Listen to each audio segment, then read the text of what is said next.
This episode of Capes and Lunatics is brought to you by Tweaked Audio. Get awesome headphones, go to tweakedaudio.com and use the coupon code Southgate to get 30% off, free shipping, and a lifetime warranty. Or you can get there through the link on our website, southgatemediagroup.com. This is Luca Perich, and you're listening to the Capes and Lunatics podcast. This is DG Chichester, and you're listening to the Capes and Lunatics podcast. The most shameless plug I've ever heard. Never forget. Once a month on the Capes and Lunatics podcast. Anyway, welcome back to another episode of the Capes and Lunatics. Your number one source for geek news. I am Bill. Join me as always. You mustache him many questions. It is Charlie, Professor Essa. And that tiny little woman with a giant chill waist. It is. Hey y'all, it's Jughead Jones. And man, Superman, Super Dad. It is. Me, Siler. And I feel like I should go and change my name to something. Well, it was going to be Jughead. I need to go be something else. Oh my god, I didn't know Somebody else. Just don't be Oliver Queen. No, not at all. Not cool enough. All right, so where should we begin? Oh, did you see? I'm sorry, Tyler, but is Henry Cavill done as Superman completely? Because it looks like he's in talks for the Highlander reboot. I just saw that. Haven't we? Why would you ruin my Friday night like that? And I was trying to be sober, man. She's like, oh well. I know. She's like, I just happen to have an alcoholic beverage right here. Actually, like, this is IKEA. Okay. She's like, I have to ask, is he in line for the Sean Connery role? Or the... Duncan MacLeod, come on. He ain't playing no Sean Connery role. Come on. I think the Sean Connery role is the best role in that film. I'm sorry.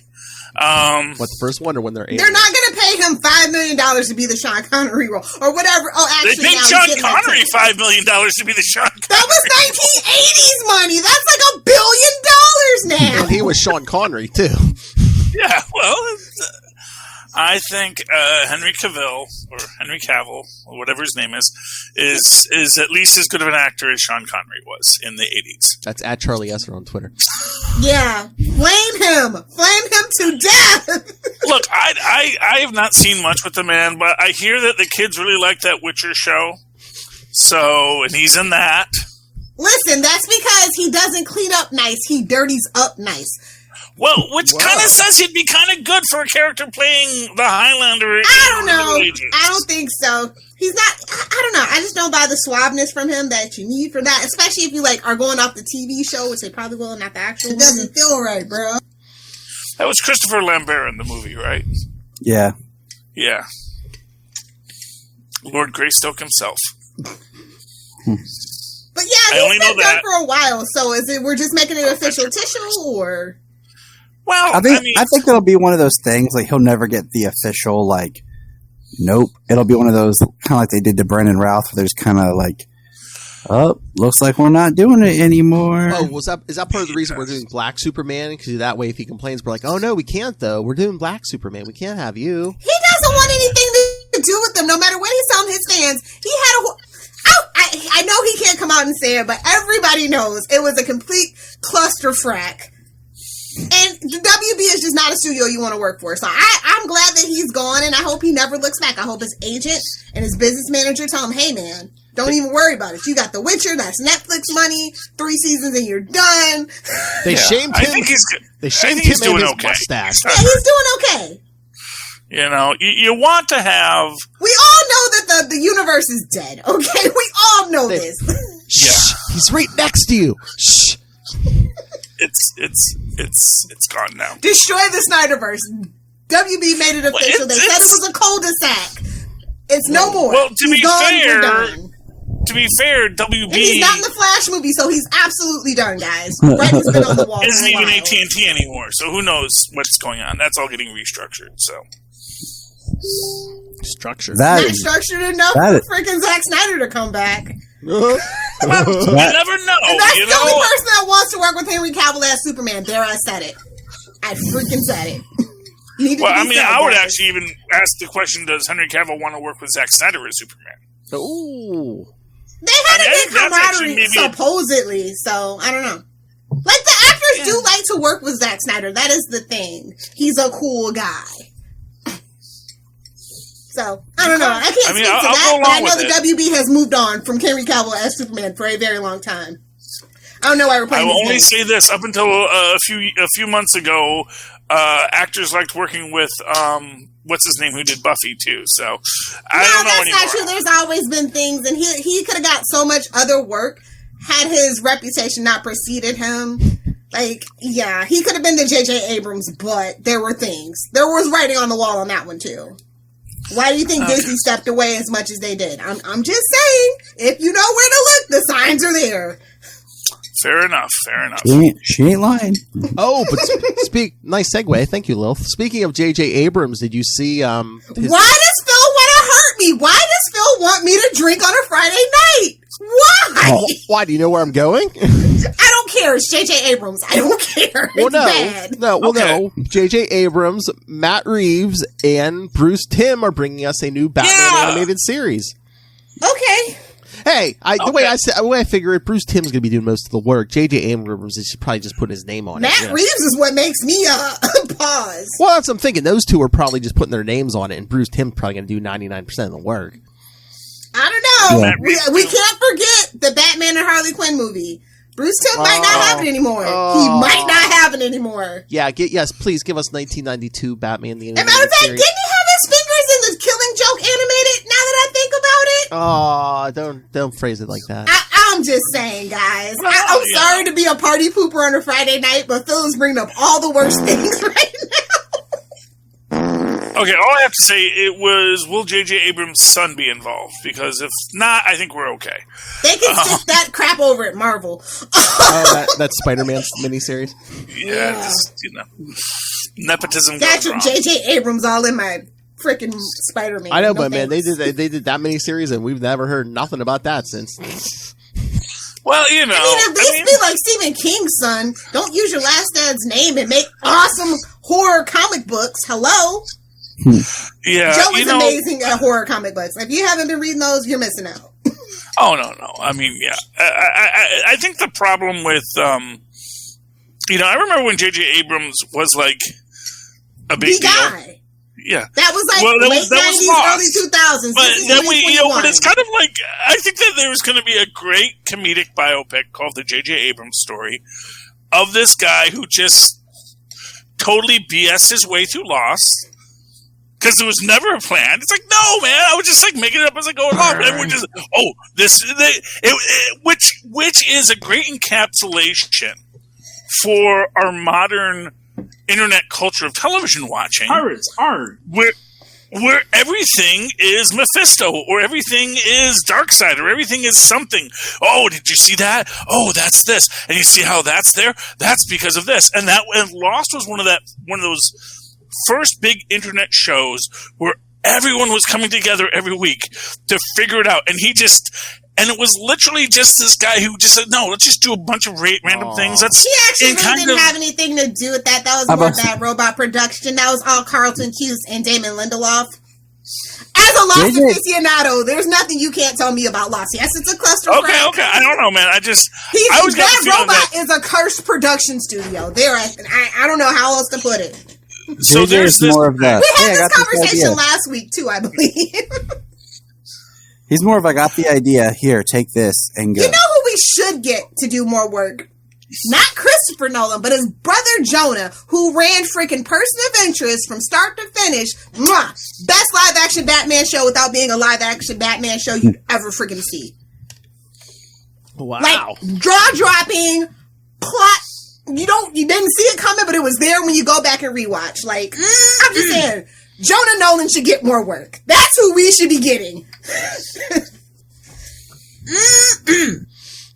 Just thoughts. I mean, J.J. Abrams needs to be banned at this point. Take your damn laser beam flashlight wannabe freaking Transformers universe, everything. No, go.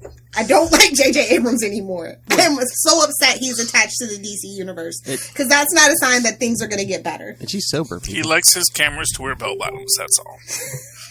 Lens flares are so 2005. Yes. You gotta outgrow that aesthetic as a director. Speaking of which, did anybody see Army of the Dead?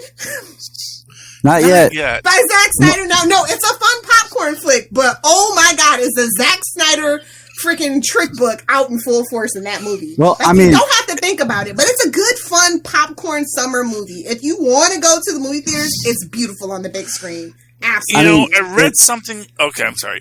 Yes, no, I was gonna say, yeah, I'm gonna watch it tonight just because I have to let the kids go to sleep. But you guys remember he did Dawn of the Dead, right? You guys remember that, right?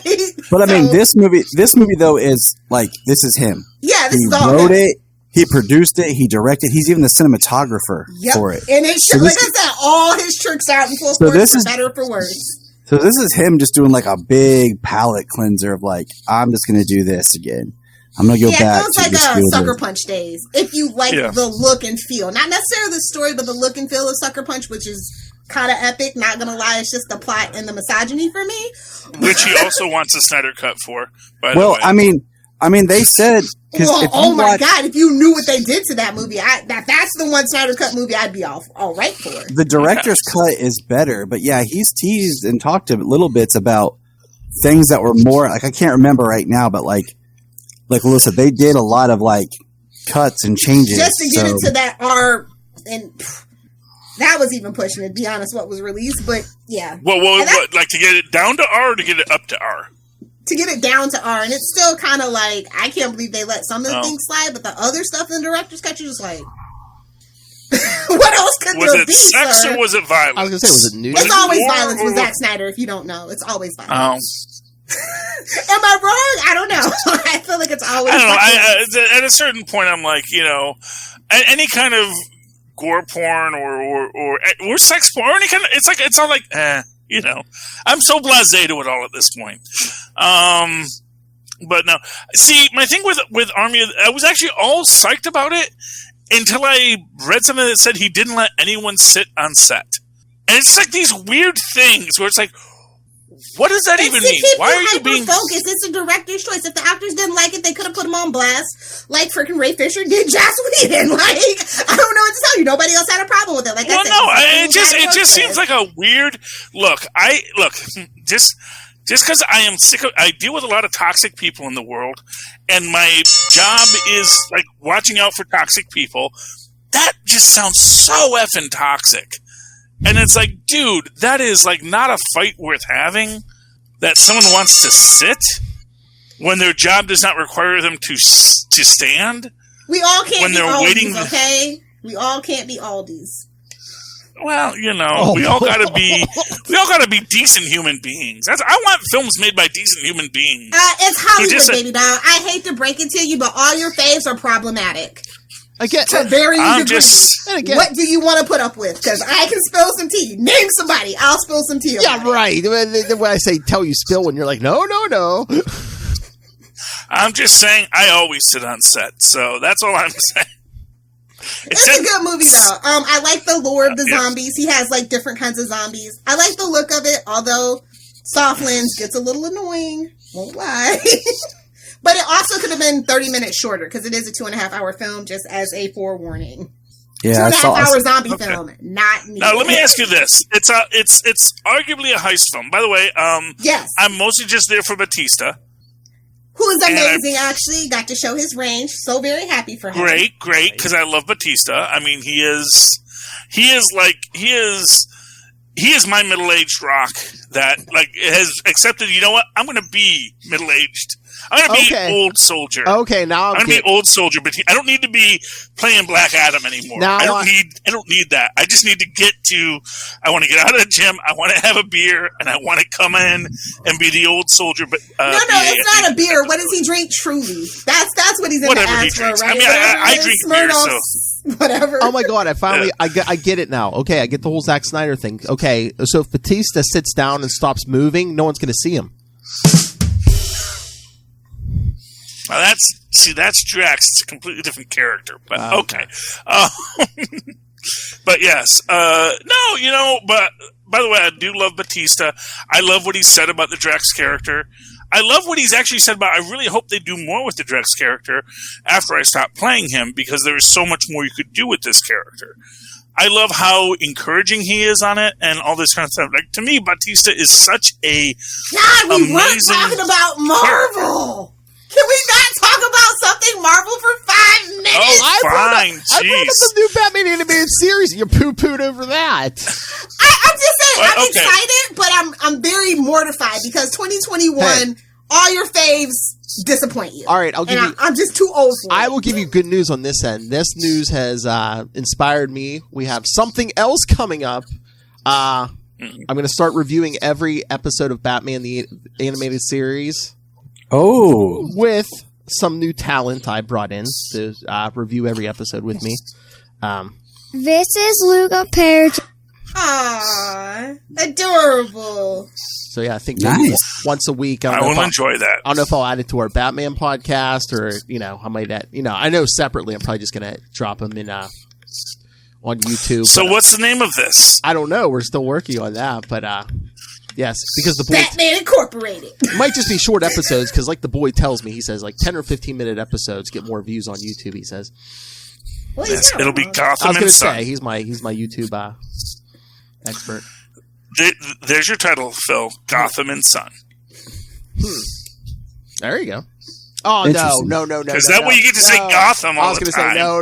I'm not falling. He's not going to give Rob the satisfaction. That's right. Okay. I'm not giving Master. Then Batman and Son is another good option. Father, thinking Father, Son, and Batman. Come on, Phil. Say Gotham. Anyway, well, no, I would love. I'm looking forward to that. I do love young Luca Perich. He is a fine young man, and I'm sure he'll be a fantastic podcaster. I'm sorry, but any DC animated show is just never going to reach that pinnacle. So I mean, it's cute that they keep trying. Harley Quinn's cute for adults now. It's like the adult version. Well, I of Batman wonder since it's like Matt Reeves, especially, is it going to be like kind of based? I hope it's not based on that. They try. I was going to say it's going to be. Universe. Well, again, I mean, they're doing that Robert Pattinson movie, and then they're doing the GCPD or whatever on HBO Max. So I wonder if it's going to supposedly. Be that universe. Yeah. Hold on to your hats for that one. We'll believe when we see production start. I actually think they want to build into that Tim aesthetic. That's the idea. I think they want that timeless, 1940s radios. They want the nostalgia. Oh yeah, that's what they're hoping. No, there's a design aspect that is very specific to the stuff that Tim did, which is that every car is from the 40s. It's what everyone has a radio. Yes, yeah. But then everyone has a cell phone. Computers are super sophisticated. You have 3D AI holograms whenever you want them. Hard ass. That there's everything in one point in time and space. And that's what Tim brings as an artist to the table. And I think what Tim does as a producer is he says, okay, here's the aesthetic. Here's the world in which your stories live. So now, what is the story you're going to tell in this world? Now, then it becomes up to the writer. But as the producer, he builds that universe that they're going to live in. And I think the Tim aesthetic is what DC needs, is that idea of timeless, both contemporary, out of time, comics nostalgia, but also moving forward, which is, of course, why I think poor Batpat is in a lot of trouble. I think it's going to be a very interesting standalone Batman movie. I think it's very much giving a Seven psychological thriller set in Gotham in a Batman world. And that might be fun with the Catwoman that he has to explore that separately outside of everything else, outside the main continuity, whatever other movies are going to build out after Flash burns and crashes. Here's what I'm going to say. The Zodiac Killer is based off of the Riddler, not vice versa. And to have the Riddler chase the Zodiac Killer's tail kind of takes away from the character and the aesthetic. I mean, really, the Riddler is, I am certain that the Zodiac Killer read those Riddler comics and said, yes, that's what I want to be, but I'll kill people like Jack the Ripper. and then like Jack the Ripper sent the things to the authorities, but as meant to be clues for them to solve his next crimes, like the Riddler. Unfortunately, it made them so freaking elaborate that they just recently solved one, and it was like, and it was only half of one. Yeah, it was like, oh no, yeah, I'm going to tell you in this one, if you decipher this, you'll know my true name. And it's like, hi, this is who I killed recently, and I'm still lame, so please come. I'm interested in the Bat-Pat movie. I am. But like I said, outside in its own little separate thing, it can never be the main actual Batman universe. And I think that's just what DC has to learn. Well, I think that they need to figure out I think they need and this is, again, goes to Bruce Timm. I think that they need that Timmiverse feel. They need that idea that there's a universe to exist in. Well, we'll see, because Bruce Timm's been still doing a lot of stuff. I mean, he's never left DC animation. Mm-hmm. He's always been there doing something, doing different styles, and hit or miss, because like you guys hinted at earlier, he's always had a thing for some reason for Bruce Wayne being into Barbara Gordon. I mean, because he can't really have Jim. I mean, we all know what it's about, but it's still icky. I mean, he explored that in just dialogue on that's that Red Sky Batman season Beyond. For you. On Batman Beyond, they referenced it. Yeah. Yeah. So my thing with the new series is, I would like to have a show again that's 20-some minute episodes, not these 10-minute, 15-minute episodes, where it's a little bit more thought out. I don't want Beware the Batman, because that was a little too serious, too dark, but then it was no fun, and they cut out all the characters that make Batman's world great. They wanted to push all these C-rated villains, and that's why that show tanked as hard as it did.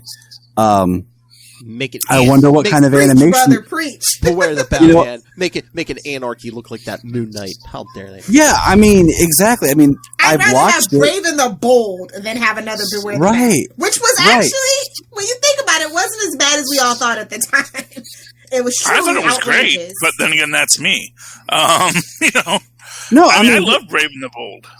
You're right. I enjoy it too. I don't have a problem with it. I mean, I've watched Beware the Batman just because of what it is. I want to go watch it. Yeah. And the only episodes I ever watch now is Solomon likes to watch the ones with Killer Croc because he likes Killer Croc. But I mean, Killer Croc really had a resurgence. Yeah, we need something good. You know what I'm saying? What's funny is yes. What's funny is, if you guys listen to the last episode of my podcast, me and my friend Kelly are I go off on more about needing DC Comics cartoons, especially more towards kids or whatever. Drug, and I'm I go off on this whole spiel, and I won't get into it, and then the next day or 2 days later is when they announce the Superman series, the new Batman series, and everything, and I'm okay. So, okay. I mean, well, I hope... You know there actually is a huge kids DC cartoon lineup right now. You have Superhero Girls, and then you also have Teen Titans Go, and the big crossover. Well, I mean, how many did we have? We had, 1 or 2 or 3. I mean, we had the whole world, baby. Me and Tyler are millennials. We had Batman the Animated Series, Superman the Animated Series, Justice League Unlimited, Batman Beyond, Static Shock. Okay. What? I can keep going. I can do this all day. And we had Teen Titans, the original Teen Titans. Fair enough. But the thing is, Teen Titans Go is it's dumb. It's not dumb. It's just not for our demographic. But even my kids will watch it sometimes, and they'll like it for a little bit, but then sometimes they're eh. They didn't want to learn how to do their taxes. They don't want to hear about, they don't want to hear about how to refinance an apartment building. I understand. But DC Superhero Girls isn't bad. I mean, the animation, they went, when they did this version. Yeah, I actually like the first version as opposed to the second version. I do too. Well, but the books are really cute too. You know what we are getting coming up is The Rock as Krypto the Superdog. Yes, we are. And I'm excited. So, obviously, Tyler has read the article. I just read the headline. Tyler, what are we getting? Well, I guess, remember, okay, do you guys remember last year at Fandom when they showed like that little Krypto thing that was supposedly like the Super Pets movie. Like at one point it was in production, and then we heard nothing, and everybody assumed it was canceled. And they were just kind of showing us this little Krypto thing that they had mocked up. Well, it looks like they're going to continue with the Super Pets movie, and The Rock is going to voice Krypto, which is this going to be like the Life of Pets, but Super Pets?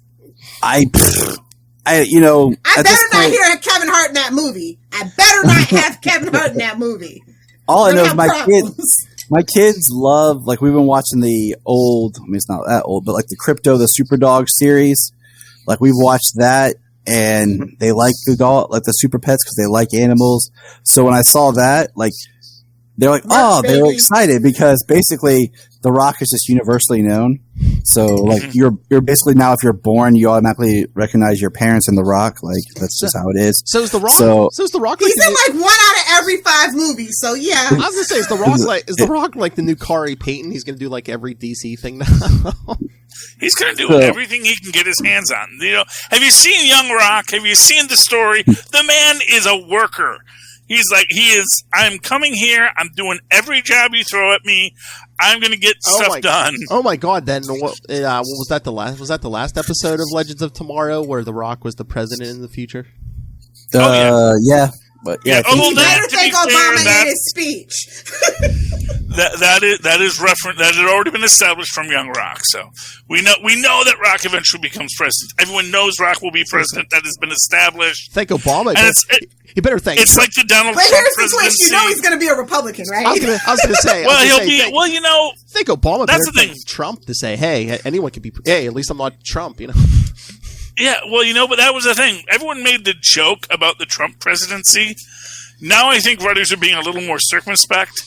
And they're like, okay, who will we make? We put out there. Yep. Yeah, we got to be careful. People are sheep. If we speak something into existence, who can we trust? And apparently they decided they could trust The Rock. I'm not a showbiz person. I've never met him. But maybe he's a good person. When you actually know The Rock, he's he really is like Hulk Hogan was in the 80s. Like, he's like all family and vitamins and all that kind of stuff. Like the character Hulk Hogan. Oh, boy. Okay. I was gonna say, because Terry. No. We're not gonna get into it. I know who Terry Hogan is, or whatever his name is. Brother. I know who that guy is, but the character Hulk Hogan, drink your milk, eat your vitamins. Well, Hulk Hogan. Because anymore, all I think of is NWO Hulk Hogan. All I think about Hollywood. As a millennial, I agree. Oh, okay. See, but again, this is this generation. That's the generational divide. I'm old enough to remember when Hulk Hogan was the all I know is he's Brooks' dad. If we're gonna really go there, he's Brooks' dad. Or he's Thunderlips. Charlie remembers when he body slammed Andre the Giant. Oh God. Charlie's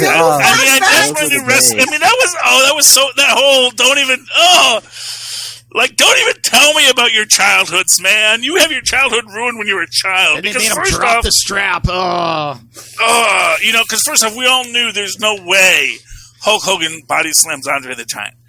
So right there, it's like, wrestling is fake. Was it a work or a shoot? Okay. Was it a work or a shoot? My hero has now turned heel. So it's like everything else. It's just like, you see, that's why you millennials don't even understand us Gen Xers. You don't know what it's like to hurt as a child. Sorry, we're latchkey kids too, and we're just as apathetic and want to die just as bad. That's not a Generation X thing. Sorry to break it to you. My day during WrestleMania. Turn dark. Okay. I don't want to go on a rant. And I don't want to lose this point. Okay, Mr. The star of Escape from Starlog 69, Mr. I'm not a showbiz person. Oh, okay. Well, I mean, play humble. Okay. Look, if you think Escape from Starlog 69 registers me as a showbiz person, I got some sad things to tell you about Hollywood, my friend. You got naked and showed your dong on camera. You're a Hollywood person. I did not show my dong on camera. I was happy to show my dong on camera if they asked, but they did not ask. Dong is a medical term. It's okay. No, but be gentle with the package. Look, by the way, I do want to say that my film, I Know You Want This, is finally going out to festivals. Hasn't been accepted to any yet. I am trying to get it out there, but like our Facebook page, I Know You Want This. has a beautiful redheaded Russian and a geeky guy who isn't me wearing glasses. Redhead Russian. That's all you have to say. I'm in. Nice. Oh, you love Tatiana. She's a great. Oh man, Tatiana Kott is just such an amazing actress, dancer, poet, triple threat. She's amazing. But anyway. What were we saying? And Josh Potter is great too, even though he doesn't act sober. anymore. What's going on here? I know. But anyway, yes. But I'll keep you posted as that moves forward. I think things go. But getting back to other things, what were we talking about, Phil? I think things go more off the rails when not a little sober. Yeah. See, I'm an angry sober person. I'm a happy drunk. Okay. That's the plot twist. Okay. Well, that's the thing. You have to be happy if you're going to be doing a podcast, Lilith. You have to. No. Have some Angry Lilith things is to the best quiet Lilith. the demons. Tell him, Phil. Oh, yeah. Okay, one last thing before we get to comics. Not a drill, people. On Thursday, we're getting the Friends reunion. Yeah. HBO Okay, Max. here's the thing. It's not a scripted episode. They're all Don't rain on Philip's parade. He Yeah. is so excited. Him and Luca. I don't know. It's like the Fresh Prince reunion. It's like, oh, it's Barbara Walters interviewing. Well, I mean, did you watch the trailer for it, Charlie? No, but if they're just sitting around talking about, hey, we used to be friends. They were on a break, and now they're back. They're doing like trivia with audience members. They're doing a table read. Oh God, that sounds so bad. Like Look, it'll be interesting. I would prefer. Oh, it'll be interesting. Yeah, I would prefer instead of a reunion like this that they just did like an episode, like a new episode or like they can't do a new episode because we can't forget the Will and Grace reboot. Okay. Like they just wanted a short, sweet wrap up season. They ended up going 4 seasons. Okay, Nobody just wants one episode, just like a 1 episode movie. Like where are they now? I'll sell. And I get that. Monica and Chandler are divorced. # fight me. I'll sell. Here's what I tell you. Hey, I don't care what David Schwimmer is doing right now. Ooh. Nobody does. Nobody does. We know- care about everybody else, though. I want to know what Phoebe's He's the only doing. one who's actually doing things. And, Matt Perry and Jennifer Aniston, okay, you can exist. And, I'd really love to find out that, Lisa Kudrow is doing something crazy and interesting with her She French became husband. a therapist, don't you know? Well, I remember her sitcom where she was a therapist. That was cool. Yes. Okay, but all of them had failed sitcoms. I'm going to sell Charlie Esther. Yes, they're going to have celebrity guests. People who are not my friend Matt LeBlanc. He's on his 3rd sitcom already, my friend. Oh. Man with a Plan is still on the air. He's the only one working. Episodes is superior. Sorry. Hey, Charlie Esther. Episodes was a fantastic show. And that was his cult. So you have Joey, which was his mandatory spinoff. You have Episodes, which was his big cult sensation. Then you have Man with His Plan, which is his retiring into middle-aged sitcom dadhood. He has had a perfect arc of it all. Yeah, exactly. He has had a perfect actor's arc. Matt LeBlanc is the guidebook to how to be a successful actor. That man is going to be remembered by generations and generations. When Matt LeBlanc dies, there's going to be so much outpouring of love on the internet, it's going to be crazy. He did everything. Because everyone's going to remember that one thing they liked about him. He had the career Joey wanted. Exactly. Now, what would be funny if he finishes his career on General Hospital, if that's even still on? I don't know. That's chef's kiss. Dr. Drake Ramore. With soap operas, you never know, man. Because they have been on since literally before television. Yeah. There's at least one of them that and I think General Hospital started on the radio, if I'm not mistaken. So any soap opera that's left, you have to have him for at least for one episode as Dr. Drake Ramore. And actually, that's called pulling a John Wesley ship. Hey-o. All I'm saying is, no matter what Matt LeBlanc does, he will never be better than when he was Major Don West on Lost in Space. Without a doubt, yes. Honestly. That's all I'm saying. I wish that Lost in Space had gone on longer because I would have loved to seen those cameos. Okay. Okay. Him and his metal helmet. I'm going to sell this special to Charlie Esther. They're going to have celebrity guests, including one of the most famous mustaches in Tom Selleck. Yeah. Yes. Okay, I'm watching it just for Tom Selleck, to be honest. Yes, he can get it for the reference. original mustache. I watched you know what they should have done? 6-year-old. They should have done a Friends reunion, but that was actually a Friends reunion where the characters invited all of the characters from the show back. It should have been a Thanksgiving special. I agree. And then, they should have had Monica's sous chef from season 1 come back as Monica's black friend. And just have someone accuse her of being racist. Say, I have a black friend. That's so Monica. Sous chef from season 1 comes out. Yeah, we've been friends for years. Just because we don't interact with you people are crazy. That's why she doesn't bring me around. But we're like besties forever. And Probably have always been backs off screen. Probably just took it dark. I did a what now? You just took it dark. I don't know what it's 2021. It's going to be some awkward SNL, Gen Z, AAVE vernacular. Okay, well, anyway. All I know is that the sous chef from season 1 was their black character who should have been the black friend, and they never actually did anything with her. So it's actually pretty rotten that they left her out. They had Aisha. Well, it's a pretty whitewashed New York, so Well, exactly. Well, although I prefer Friends in the version of Living Single, but that's just me. So there is an argument to be made that because of the rarefied world that those people lived in, that yes, it would be a very whitewashed New York. They would only exist within their own whitewashed world because that's who those characters were. Okay, who was like the one character who dated a couple women of color, and the actor like kind of demanded that and said, we need more people of color. That was your friend David Schwimmer, who you were just poo-pooing on, Charlie. We won't get into it. David Schwimmer is a scumbag. Yeah, I'm not I don't know how to break it down. Like I said, having sexual conquests among people of color. Yeah, that's even more scummy. Yeah. Ross is a dirtbag, worse than Ted Mosby. I don't think you could say Ross had any... You'd say sexual, but I wouldn't say conquest. And I love How I Met Your Mother. I am the Ted, and I can say, Ross is a bigger scumbag than Ted Mosby, and that's a lot. Yeah, I will just say quite frankly, the writers made a choice to not have the characters have black friends. They made a conscious, active decision because, like I said, they had a black friend in the first season that they could have integrated into the story. That they made a conscious choice to not integrate that person. Did they have a lot of friends who weren't the 6 of them? Yes. Isn't that the joke when they count?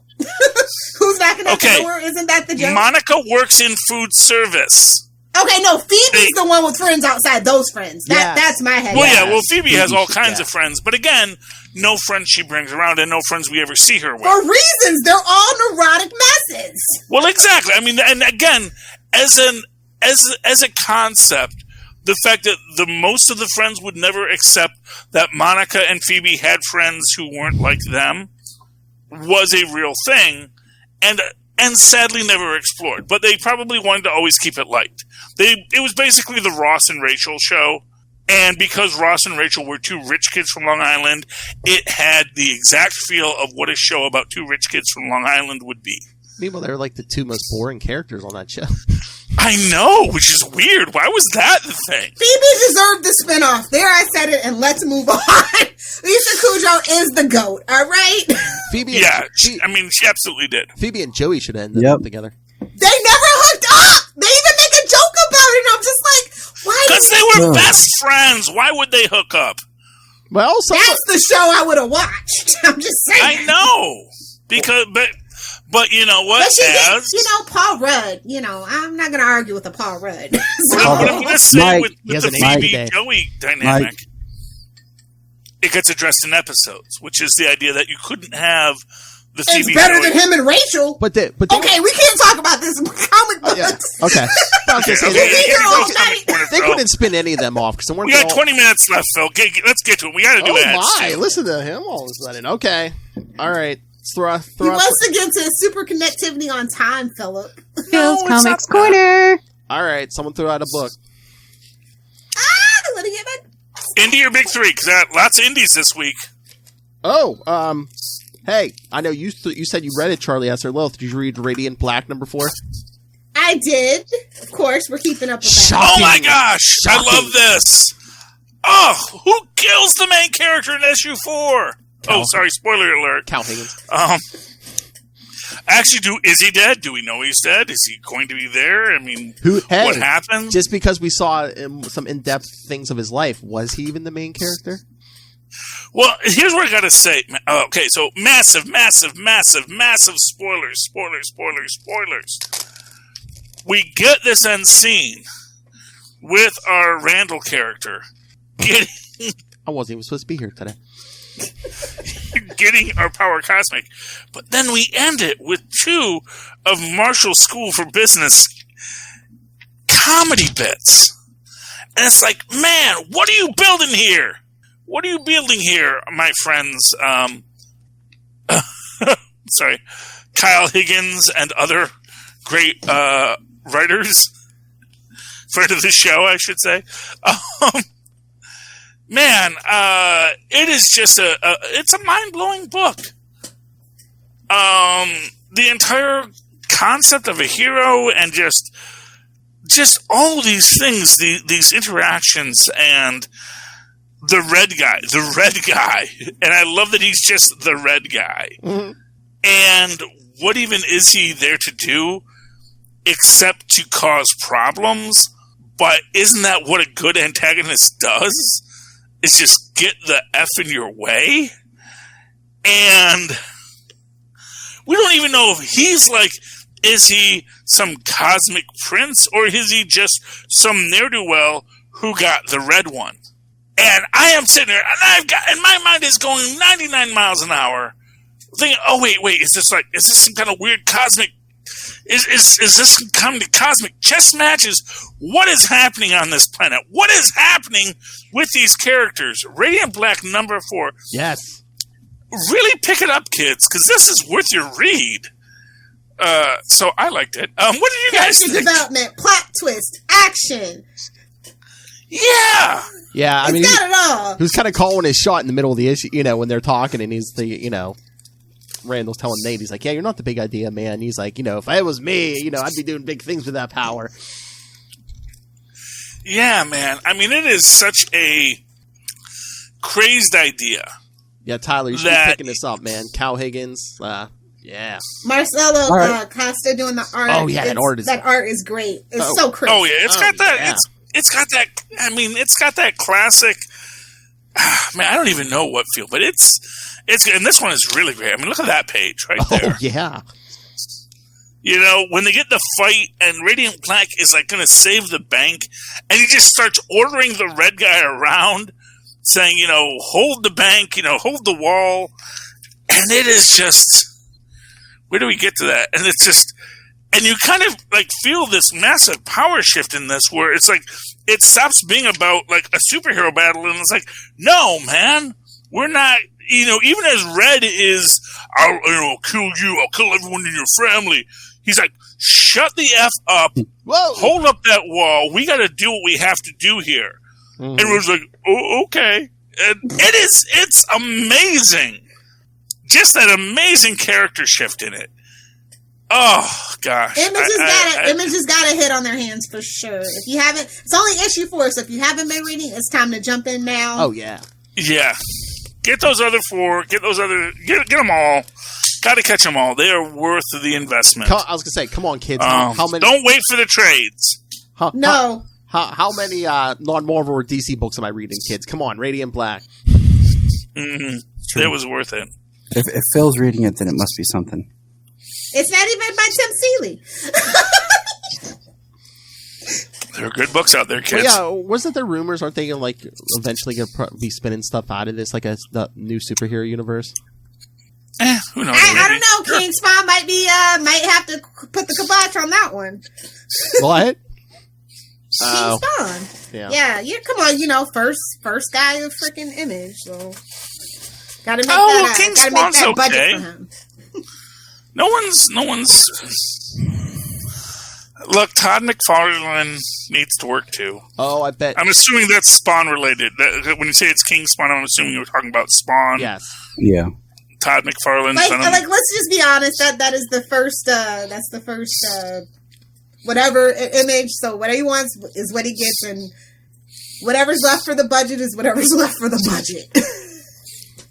Yeah, Well, you know. I hope so, because just the city itself of Lockport in Radiant Black is amazing. It feels like its own character, very Gotham Metropolis-esque.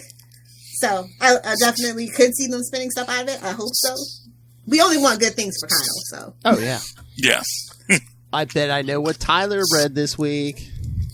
I bet you do too.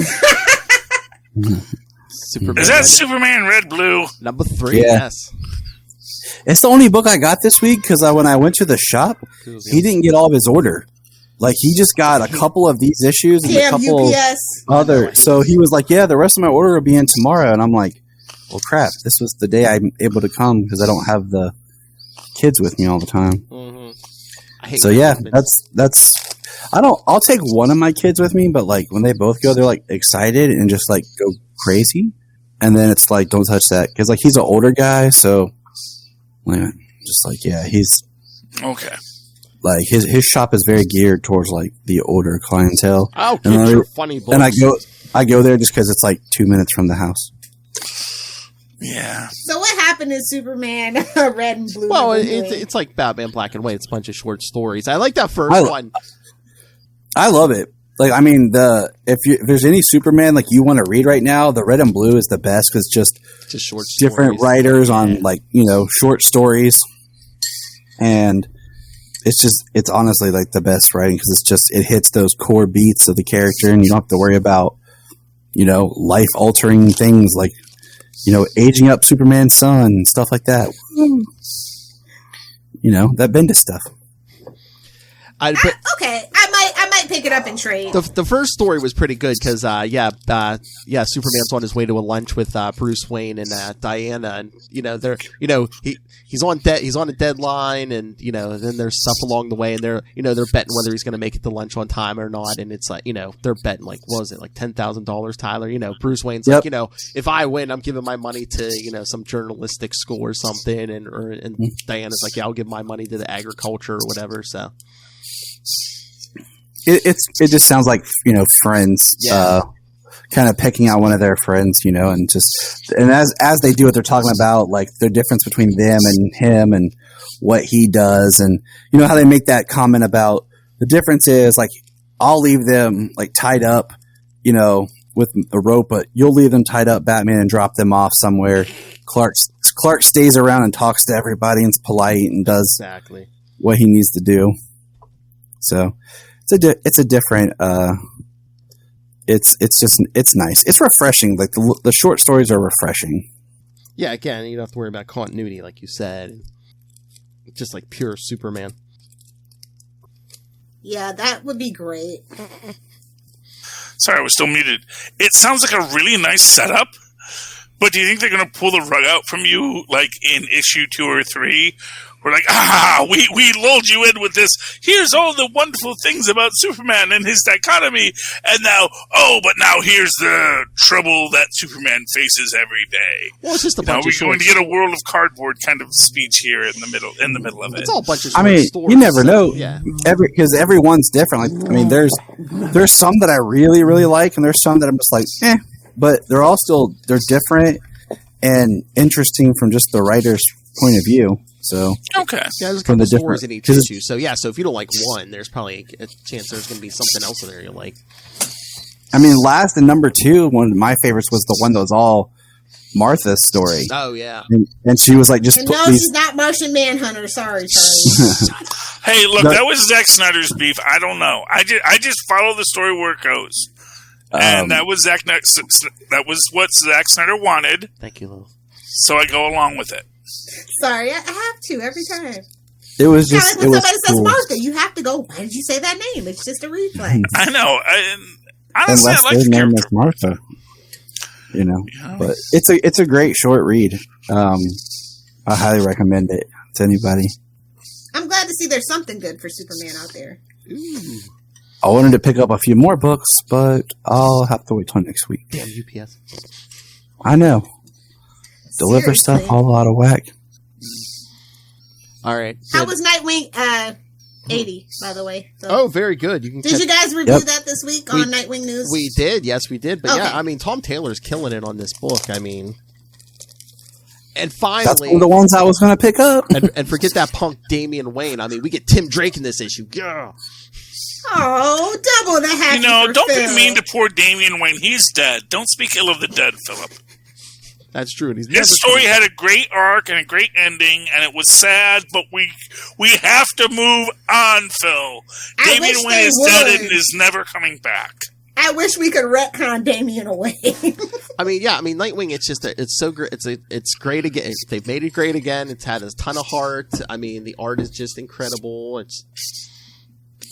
So what's this thing about here about roasting? To that on Nightwing News, Phil. What number was that?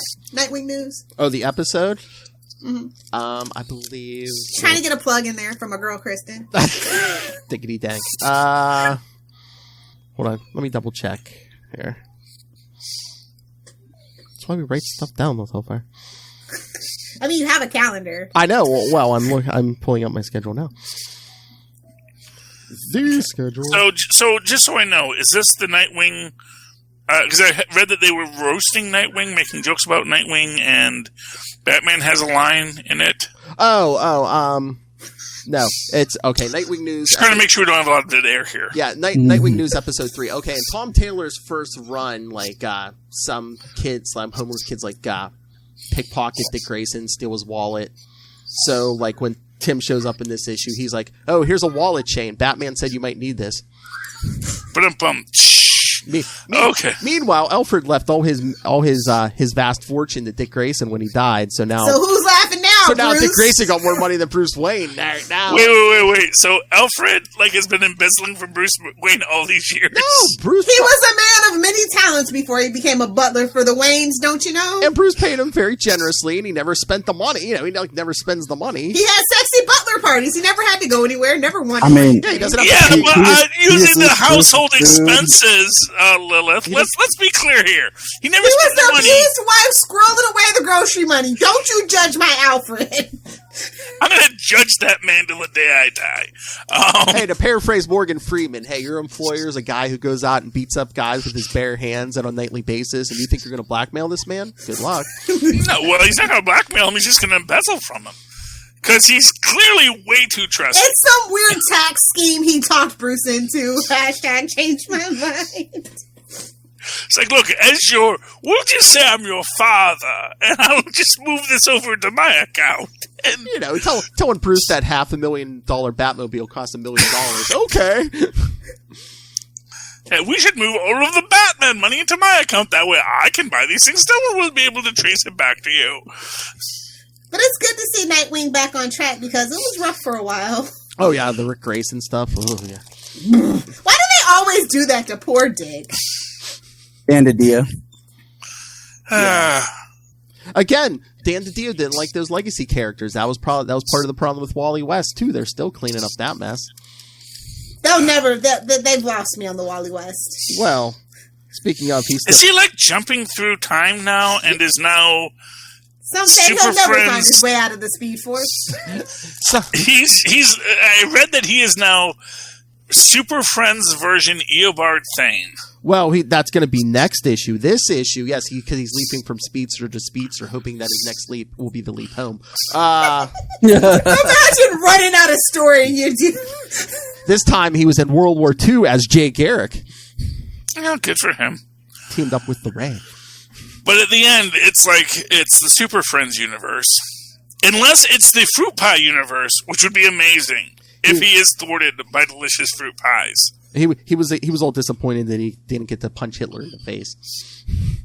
Yes, well, Oh, but yeah. Next, only Captain America gets to do that. And Wonder Woman. Next issue he's jumping in the Eobard Thawne, and it looks like Super Friends Legion of Doom. Either Super Friends or Fruit Pies, because it was the same designs at the time.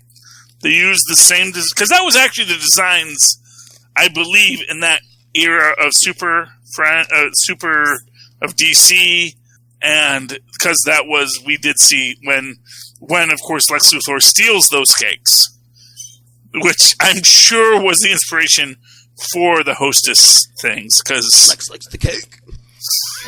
He loves cake as much as he likes land deals.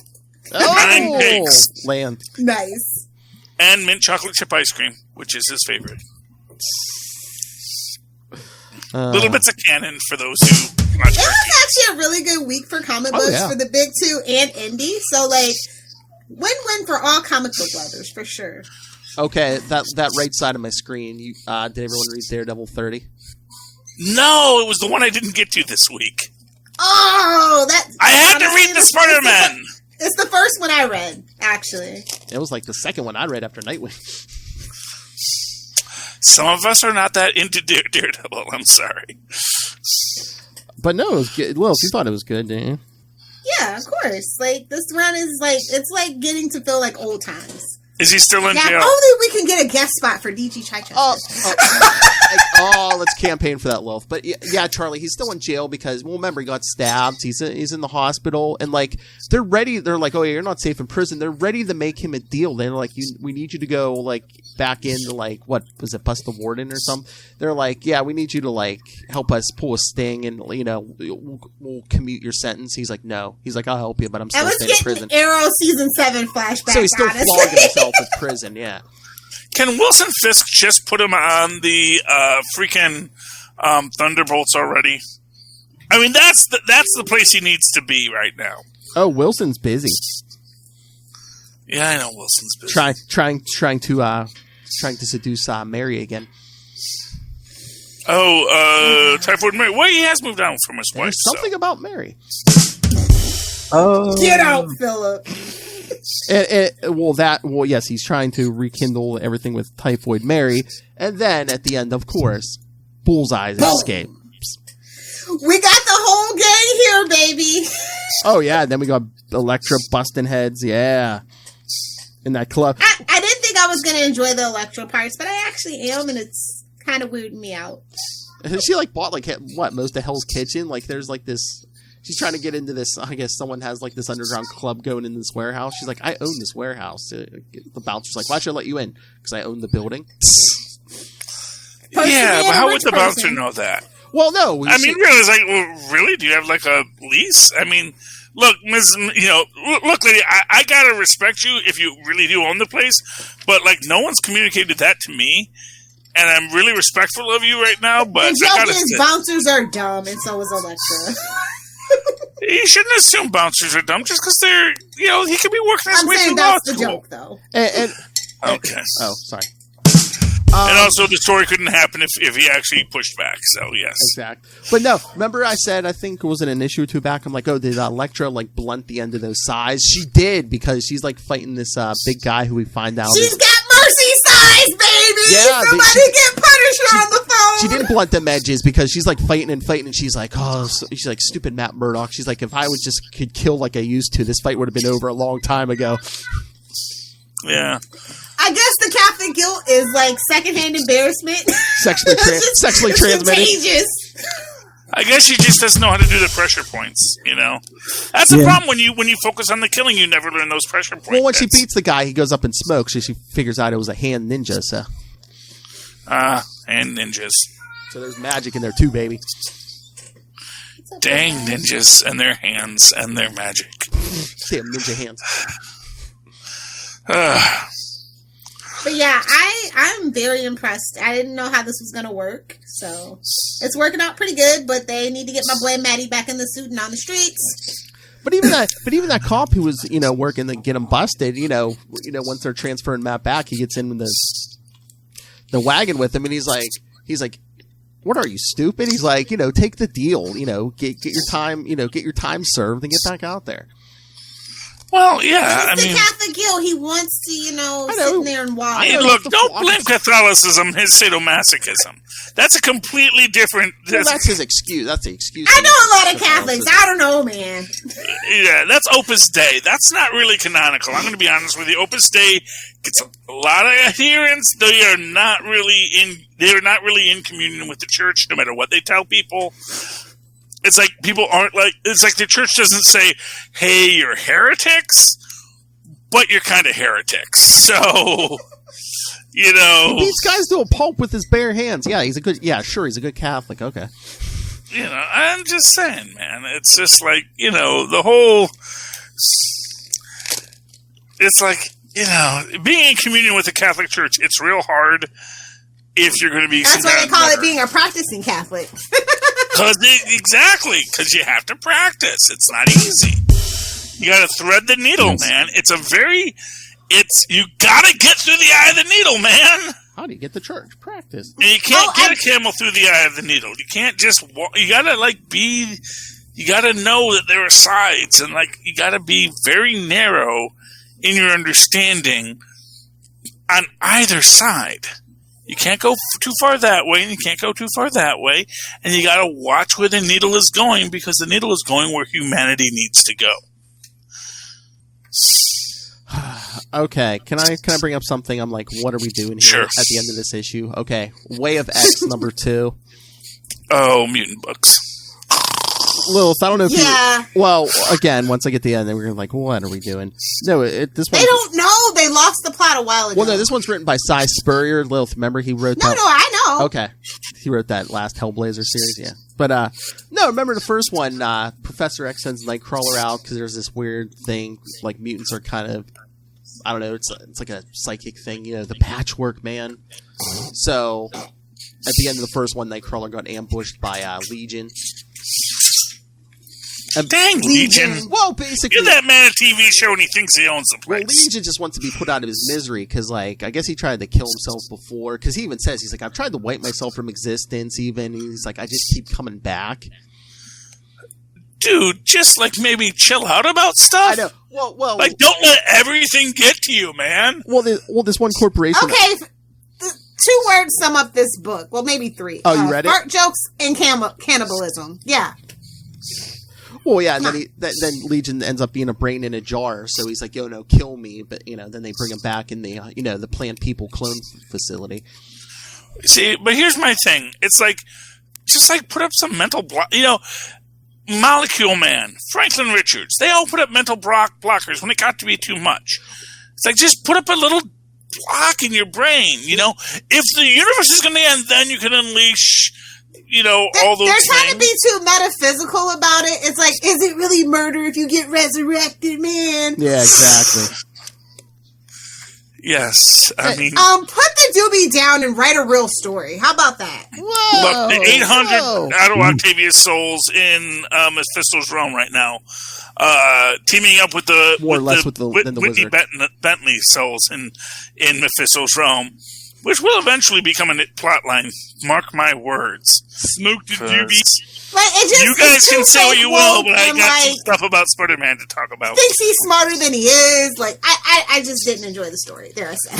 Yes. But, the whole thing with, Legion's like a brain in a jar, and he's like, kill me, and it's Nightcrawler who basically has to pull the trigger on him, and it's, yeah. Speaking of Catholic guilt. He's suffering. Hey, you want to talk about DC book? Yes, Sailor, you're fine, baby. I didn't even get to the end. The best DC book this week that I read, because I only read one. Oh, I did read that on DC Universe Infinite, even though I didn't finish mine. But okay, good. Is that another one of the Fortnites? Yeah, it's number 3. That is the best Batman book ever! Batman vs. Snake Eyes. Oh my gosh! Go here's some money for a Fortnite. Batman vs. Snake Eyes. Look, man, I don't know, man. I don't know how this is this good to read, but it really is. Because it's not continuity. It's not confined to anything. They can have fun. Well, I know, but here's the thing is, they get the characters. They understand who Batman is. They understand who the other asset is, who, if you know who that is on the cover, you know who the other asset is. Snake Eyes. And it is all told, I believe it's, what it's called, an epistolary novel, where it's just emails back and forth from whoever is running the Fortnite universe, which is this big reveal that is just mind-blowing that, hey, yeah, asset Batman, he's a little more trouble than we thought he was going to be. He's moving way too fast. Can we requisition this other asset, the only asset we can think of who might stand up to him, and it's freaking Snake Eyes from G.I. Joe. And there's even this whole thing, they're from 2 different universes. How are they freaking communicating? Because so spoilers, that's the big reveal. At some point, they realize, we can't wipe. We can only wipe emotions. We can only wipe memories. We can't wipe emotions. Is respect an emotion? Because these two seem to be working together. They eventually get to a point where everybody else in the Fortnite universe is just chilling, watching Snake Eyes and Batman fight, which is such a perfect story. And then you basically get, it is just so amazing, the entire story that happens.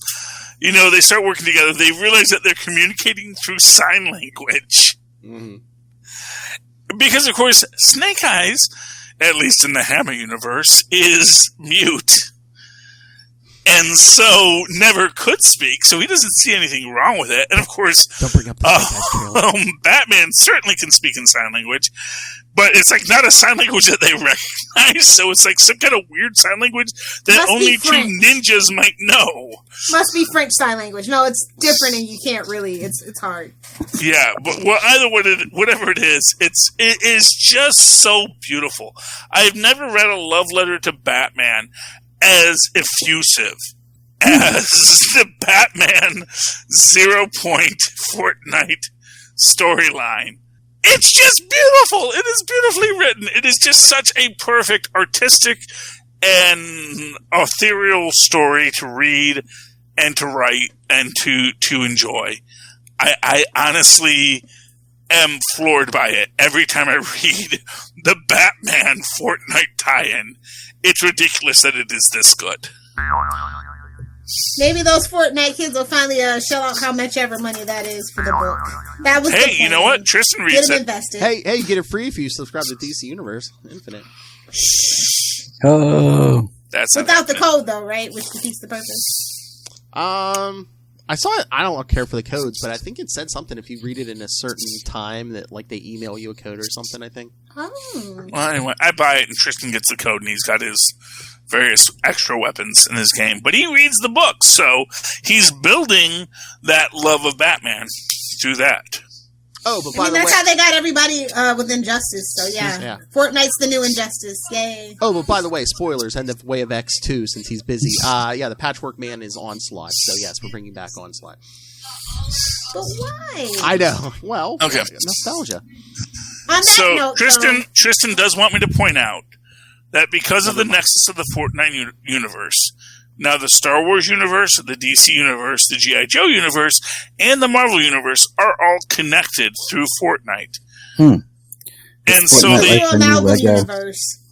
Well, yes, I tried to... I touched briefly on that, but the fact of the matter is that in a contemporary setting, the idea of the Fortnite universe creating this secondary hub for all of the universes, and, to be fair... a universe that we now know is controlled by beings maybe akin to the Mojoverse, but not, creates a very interesting concept that there is this universe that is pulling heroes in. A super connection? A super connection, if you will. Yes. Pay some bills and get to that show. Okay. Got a lot of more books to talk about, but sure, we'll talk about them on my show. Yes, I thought that's what we were going to do. Hey, I couldn't even finish Way of X, so... I'm sorry. Pick a better book next time, Philip. I said it. It was okay, so what else happens in Way of X? No, I already said it while you were talking. Yeah, Onslaught was the Patchwork Man, so yes, they're bringing back Onslaught. Oh, Onslaught? Okay. That guy? I wanted to start some controversy, but I got Charlie Esser and his love of the Batman. Honestly, I want to talk about him. Play the drop! I am. I love Batman. Except Charlie doesn't have a Australian accent. All right, kids. Heard a lot today. Send us your thoughts on anything. Oh, you know what next episode is, right? Next week, our Fantastic Four special. Oh. So yes, nice. We'll come up with categories. I'll send everybody, favorite hero, favorite villain, favorite storyline, whatever. Yes. So for the 60th anniversary. That'll drop on Memorial Day. So, all right. So yes, kids. Okay, so here you go. Send your thoughts on anything we talked about tonight, or your favorite Fantastic Four stuff. Email us, capesandlunatics@gmail.com, or call the voicemail 614-382-2737. That's 614-38-CAPES. And remember, you can follow Capes and Lunatics on Facebook, Twitter, Instagram. Find links to all of the various social medias for all of our shows. Keep track of those Eclipso and Atlantis Attacks crossovers. His little rolls her eyes. Links to this YouTube channel. See the stash in person. Links to the Patreon. More and more stuff coming, including, we already had the return of the uncensored now Wage World.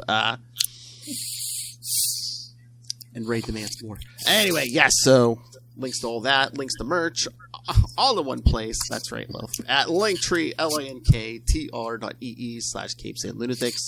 And please remember to support our sponsors, Tweaked Audio.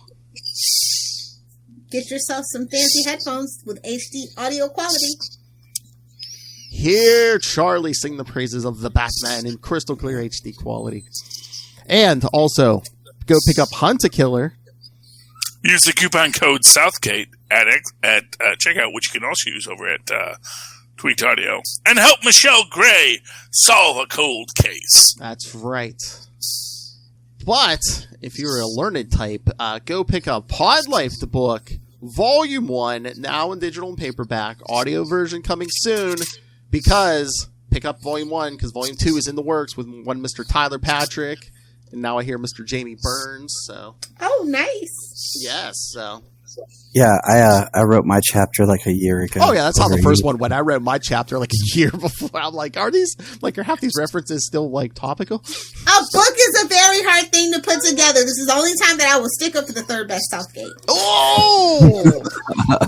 Speaking of, so yes, you get that and more on Amazon. And when you do, use the link for Southgate Media Group right down there in the show notes. Help us support this show, the network, and that man who will be there for you when the rain starts to fall, Rob Master Doom Southgate. Make it rain, so says Master Doom. Please kick me in the pants. Why did your eye drift over to my box? Mark my words. All right, Tyler, where can people find Krypton Report? You can find Krypton Report here on SouthgateMediaGroup.com or Twitter, Facebook, Instagram. We're everywhere. You can Krypton Report at Gmail. And we finally have our URL for YouTube at youtube.com/KryptonReportPod. Congratulations, buddy. Yay! And as far as I know, we're 5 away from 169, so. Oh, wait, we're what? 1 away?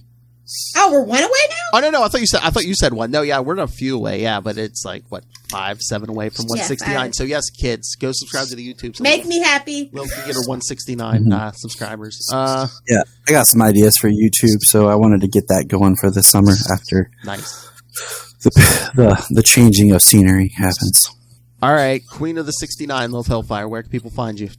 There is no Lilith Hellfire. There's only Jughead Jones. But my Instagram, Twitter, and TikTok all still say Lilith Hellfire. So if you want to fight me on the interwebs, on Twitter, at Lilith Hellfire, on Instagram, at Lilith Hellfire69, and on TikTok, of course, at Lilith Hellfire69.